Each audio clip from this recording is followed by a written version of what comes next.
আজকে Commonwealth delegation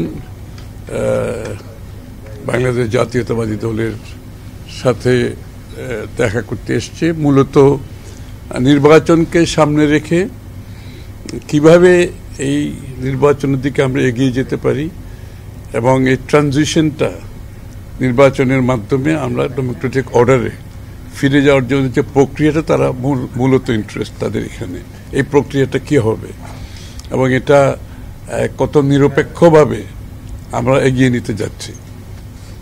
তো এই প্রেক্ষাপটে অনেক আলোচনা হয়েছে। তার মধ্যে একটা আলোচনা হয়েছে, দীর্ঘ আলোচনা, সেটা ছিল এটা একটা ইন্টারিম গভর্নমেন্ট, তাহলে নির্বাচনের সময় যে আমাদের কেয়ারটেকার গভর্নমেন্টের তত্ত্বাবধায়ক সরকারের যে কনসেপ্টটা সকলের মধ্যে যে এটা ঐক্যমতের মাধ্যমে প্রতিষ্ঠিত হয়েছিল, তো সেইটা জনগণের কাছে অ্যাকসেপ্টেড একটা ফর্মুলা, যেটার মাধ্যমে বাংলাদেশের জনগণ মনে করে একটি নিরপেক্ষ গ্রহণযোগ্য নির্বাচন হতে পারে।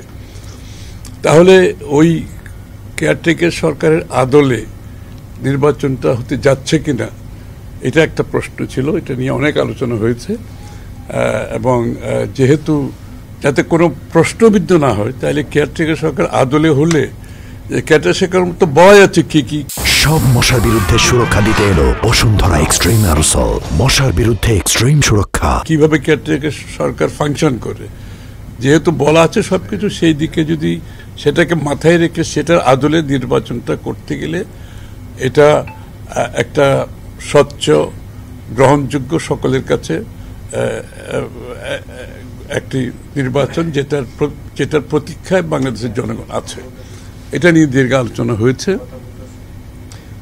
কমনওয়েলথের অবজারভার পাঠানোর ব্যাপারে আলাপ হয়েছে। তারা অবজারভার পাঠাবে নির্বাচনে, অবজারভার পাঠানোর সিদ্ধান্ত নিয়েছে এবং ক্যাপাসিটি বিল্ডিংয়ের মাধ্যমে আমাদের নির্বাচনী প্রক্রিয়া এবং নির্বাচনোত্তর যে গণতান্ত্রিক উত্তরণে প্রাতিষ্ঠানিক রূপ দেওয়ার ব্যাপারে যে ক্যাপাসিটি বিল্ডিং, সেখানে কমনওয়েলথের চিন্তা ভাবনা নিয়ে আমরা আলোচনা করেছি।